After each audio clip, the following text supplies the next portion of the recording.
Buenas noches.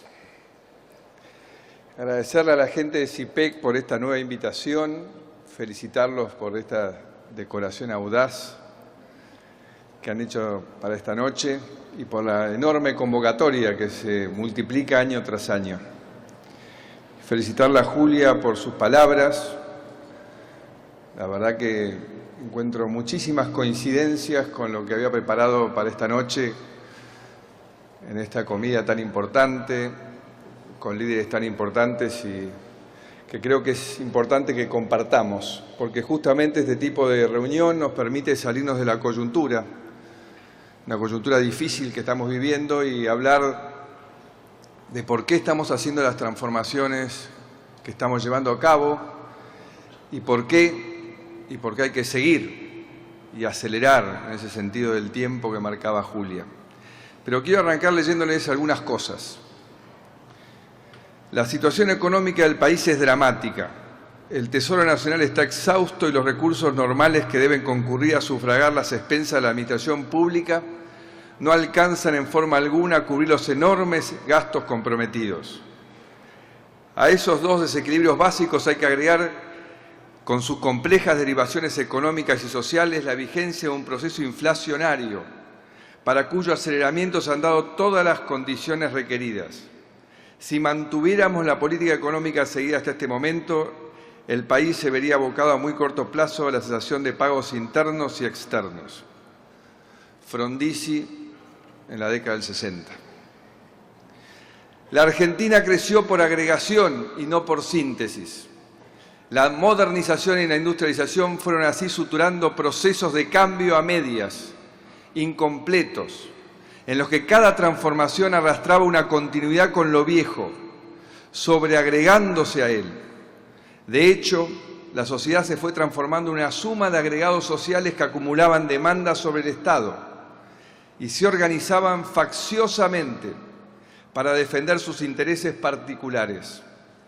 El resultado de esa corporativización creciente fue una sociedad bloqueada y un Estado sobrecargado de presiones particularistas que se expresaba en un reglamentarismo jurídico cada vez más copioso y paralizante, a la par que sancionaba sucesivos regímenes de privilegio para distintos grupos. Los costos de funcionamiento de una trama social así organizada solo podían ser financiados por la inflación, que, como veremos, se transformó entre nosotros en una forma perversa de resolución de los conflictos. Salteando, espaldas, bastiones de derechos adquiridos, nichos de privilegios que se fueron sobreagregando a nuestra legislación, sumatoria de derechos particulares que generaban una ineficiencia generalizada. ¿Cuántos recursos se despilfarran por carencia de una mayor flexibilización de las normas de trabajo, de producción y de gestión? Y esta rigidez paralizante abarca tanto al sector público como al privado. Gerardo, ¿reconoces esas palabras? Raúl Alfonsín, en Parque Norte, en 1985.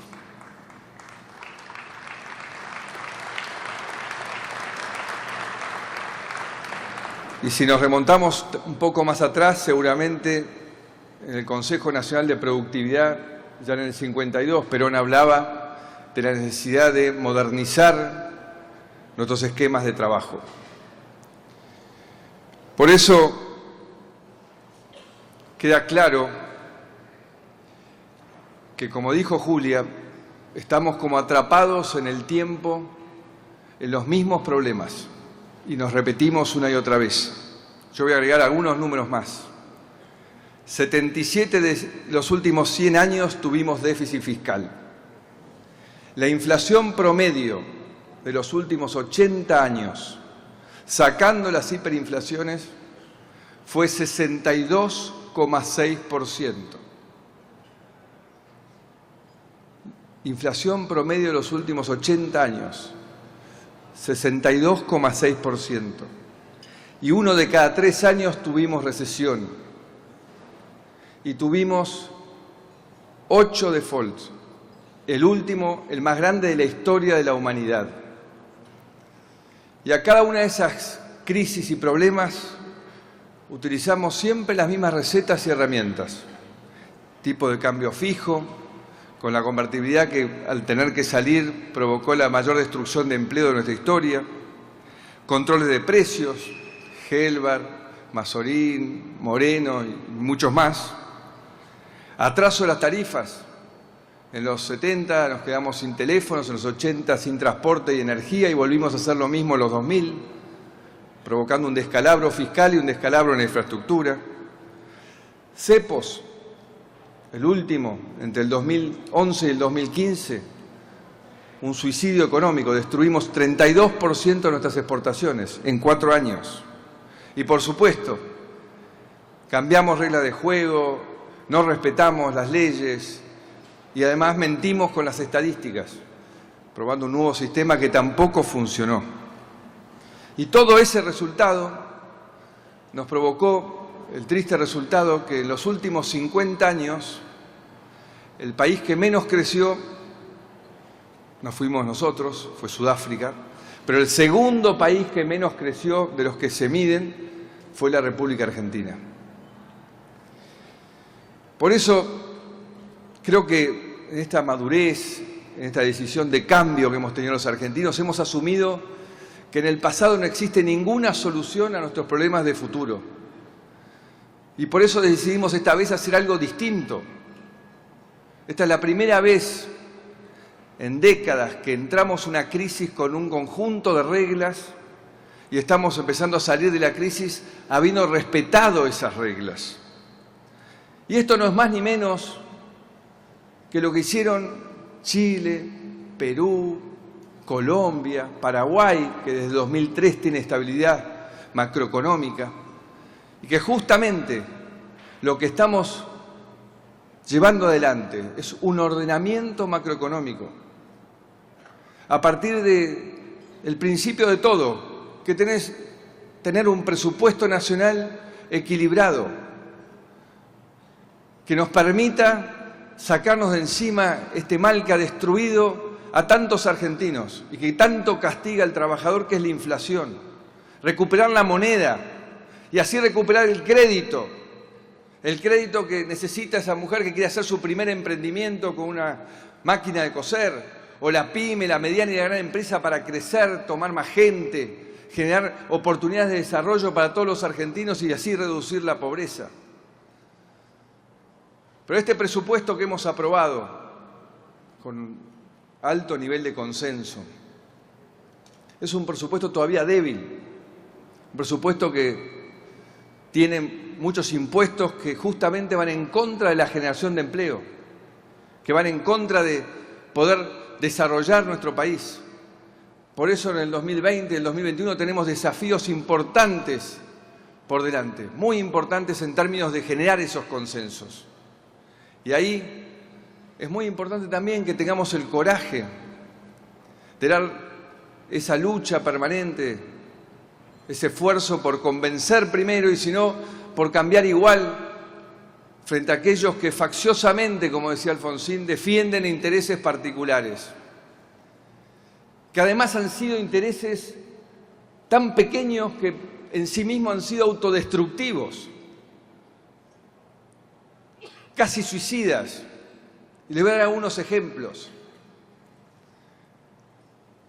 En 1984,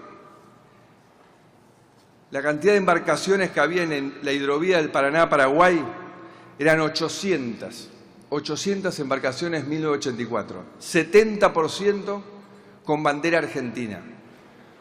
Hoy tenemos 4.500 embarcaciones, 90% con bandera paraguaya, 10% con bandera boliviana.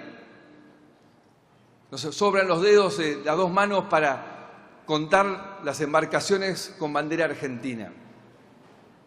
¿Y por qué?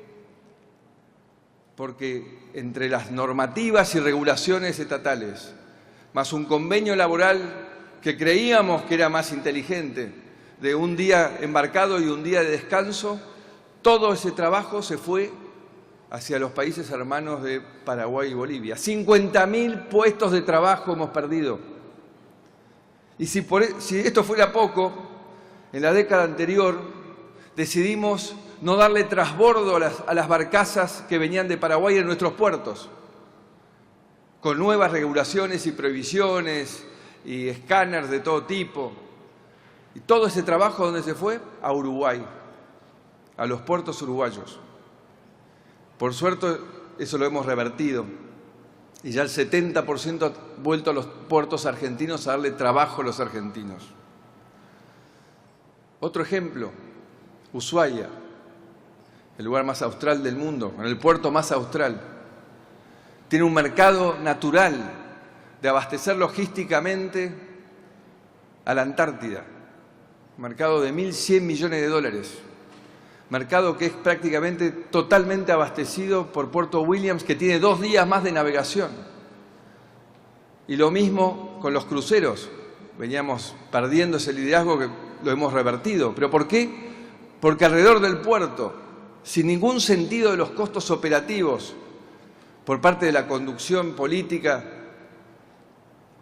el puerto se repartió a ver quién le cobraba más a cada uno que quería entrar al puerto. Hasta la prefectura cobraba adicionales por dar seguridad a los cruceros. Y todo ese trabajo que tendría que estar ahí, hoy está en el puerto chileno con 2 días más de navegación. Y además tenemos un único muelle para cruceros y carga. Una inversión menor frente a los miles de millones que pusimos de subsidios para tener una industria electrónica armando celulares. Y ahí teníamos trabajo necesario, genuino, para toda la logística de la Antártida y toda la pesca. Y otro ejemplo que les he traído es la industria aerocomercial. De golpe la prioridad fue justificar la empresa Aerolíneas Argentinas a cualquier precio. Más de 300.000 millones de pesos pusimos los argentinos en la década anterior en Aerolíneas Argentinas. Y teníamos el país menos conectado de la región. 1/3 de la oferta de vuelos por habitante que Chile. Sin entender que lo importante es que los argentinos podamos viajar, que nos podamos conectar en forma segura, económica. Y hoy tenemos 4 empresas, 6,5 millones más de pasajeros volando este año y con tickets que valen menos de la mitad de lo que valían antes. 500.000 personas que nunca habían volado, volaron en el último año. Y además de Yapa, podemos transportar con esa mayor cantidad de bodegas, limones, arándanos, cereza. Y ahora también exportamos salmón chileno desde el aeropuerto de Ezeiza, que no tienen más capacidad. Podría darles miles de ejemplos más, que surgen de las 55 mesas de competitividad que hemos armado estos años. Un espacio maravilloso, un espacio de diálogo, de escucha para el presidente y su equipo, escucha con los trabajadores que participan, con los empresarios, con el gobernador, con el intendente, con las cooperativas, y entender cómo remover estos mecanismos autodestructivos que creamos a lo largo de tantos años. Por eso les digo que falta mucho por hacer, muchísimo. Y hoy más que nunca estoy acá para decirles lo mismo que dijo Julia, que podemos mejorar, que claramente podemos mejorar, pero para mejorar tenemos que ser todos protagonistas, todos sentirnos parte de primero entender que esto que estamos haciendo lo estamos haciendo en libertad, que es un elemento central en la vida de todos nosotros. Libertad para opinar, para disentir, para crear, para innovar. Y la libertad que va más allá de todos los miedos que podamos tener, porque este es un momento de enorme incertidumbre política. Estamos todos viendo la Argentina y el mundo. Hoy recibí muchísima gente de afuera diciéndome, pero la Argentina va a ratificar el rumbo, va a volver atrás.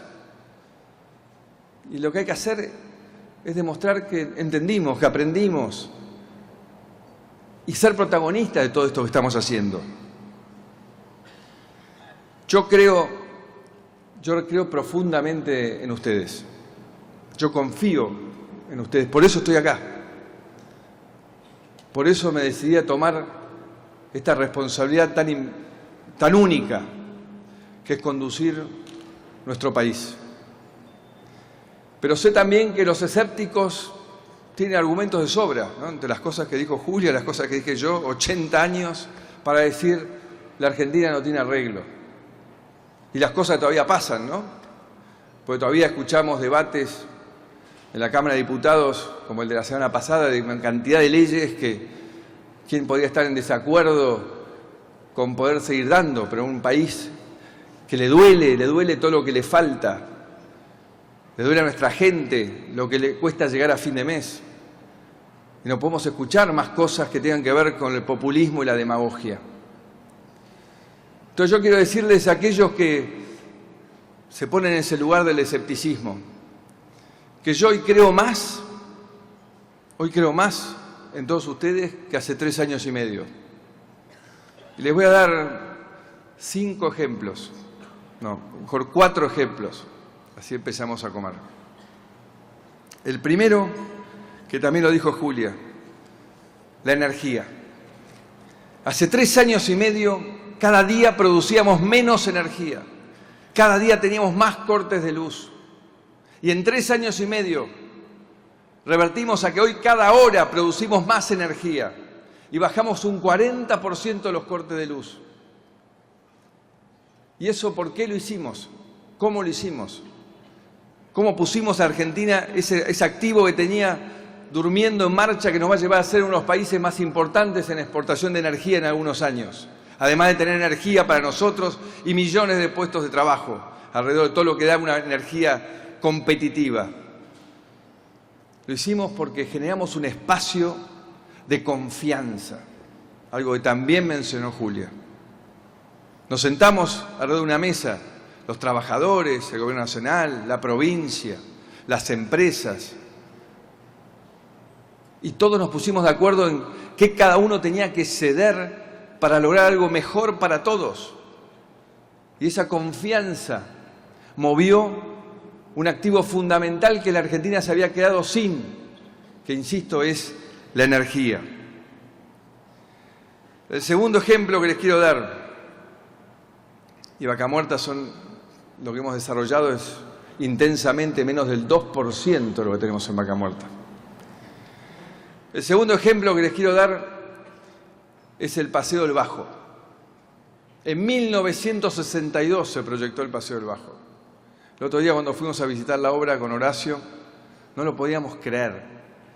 Y en 3 años y medio, en 3 semanas más, vamos a estar inaugurando esa conexión sur-norte, norte-sur, tan importante para generar más oportunidades de progreso y productividad en la sociedad. Y esto no es un hecho aislado. Hemos terminado en 40 meses más de 5.000 obras por todo el país. No se esperaban hace casi 60 años, pero 30, 40, 20, muchísimas. ¿Y por qué se logró eso? Porque generamos un espacio de confianza. Confianza en que íbamos a hacer licitaciones transparentes, competitivas. ¿Y quién lo hizo todo esto posible? Nuestros trabajadores, nuestra ingeniería. Y todo eso lo hemos logrado con precios 40% más bajos de los que teníamos en el gobierno anterior.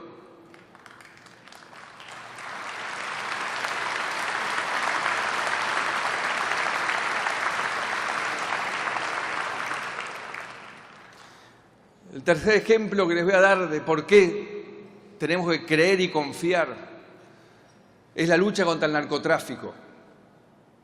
¿Dónde estaríamos hoy si continuábamos con la misma tendencia durante 3 años y medio más? ¿Cuánto más nos hubiésemos acercado a otros países hermanos que están sufriendo con el avance del narcotráfico? En 3 años y medio recuperamos las fronteras. Fuimos avanzando en cada rincón del país, especialmente en los barrios más carenciados, donde más sufren el sometimiento del narcotráfico. 60.000 presos por narcotráfico en 3 años y medio. Bajamos los homicidios, los robos de autos, los secuestros. ¿Y por qué sucedió esto? Porque generamos un espacio de confianza con las fuerzas de seguridad. Le dijimos, confiamos en ustedes. Ustedes son argentinos que nos tienen que cuidar. Y ellos confiaron en nosotros, que los íbamos a respaldar en su tarea. Y generamos también un manto de confianza con la justicia, que cada vez vamos sintonizando mejor. Y con los gobernadores, porque hemos trabajado contra el narcotráfico y el crimen organizado con todos los gobernadores.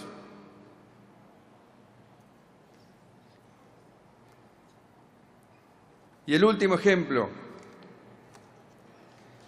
que tal vez es el más importante en términos de futuro, aparte de lo importante que es trabajar con la primera infancia, que siempre ha sido una de mis prioridades en la ciudad y lo vuelve a hacer en la nación, es la educación.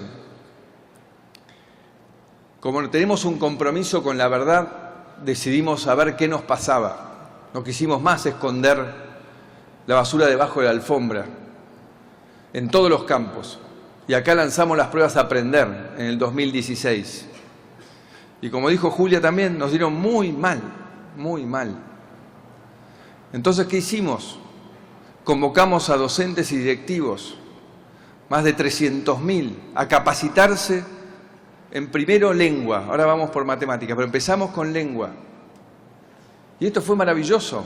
En solo 2 años, cuando volvimos a evaluar en el 2018, nos encontramos que de 8 de cada 10 alumnos de todas las provincias, en todas las provincias el mismo resultado, tenían notas positivas en lengua. Y encima habíamos agarrado las 3.000 escuelas faro, las llamamos, las 3.000 que estaban peor en todo el país.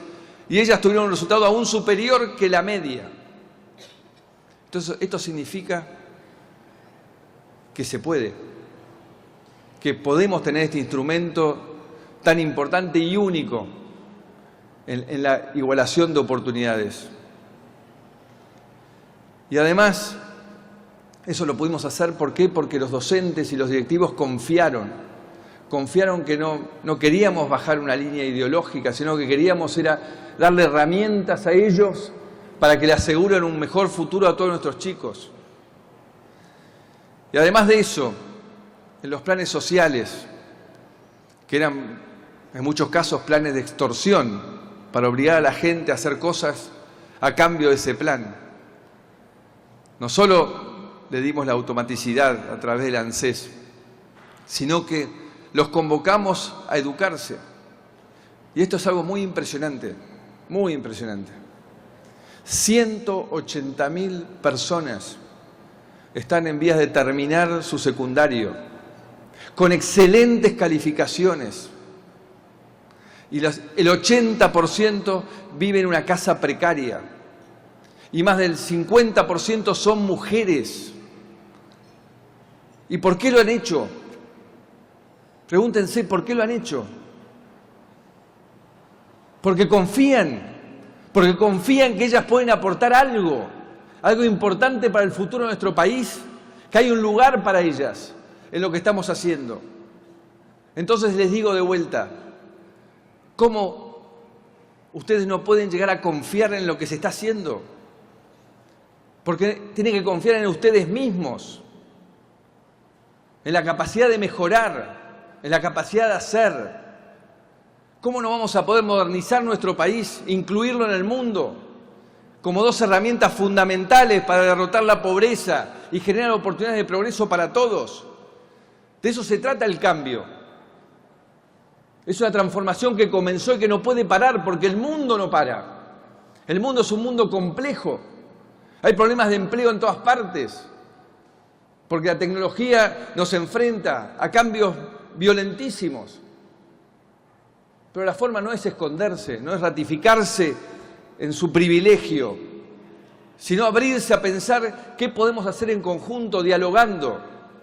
Y este gobierno ha intentado dialogar desde el primer día con todos. Y si no ha sido suficiente, vamos a redoblar el compromiso para seguir dialogando con todos. Porque hoy acá, les digo, yo creo en ustedes. Pero un país no se construye con un liderazgo, con un presidente, con un gobierno. Un país se construye con miles de liderazgos, miles de personas comprometidas en lo que estamos haciendo, creyendo en nuestras capacidades. De eso se trata este desafío, de confiar, de creer, de poner el hombro, porque hay mucha gente allá afuera que espera mucho de líderes como ustedes, que espera que no especulen, que espera que realmente den todo, porque ellos están dando todo. Y hace mucho tiempo que vienen esperando una generación, como dijo Julia, una generación que cambie esta historia para siempre. Así que una vez más, los invito a que sean la generación que cambie esta historia para siempre. Muchas gracias a todos.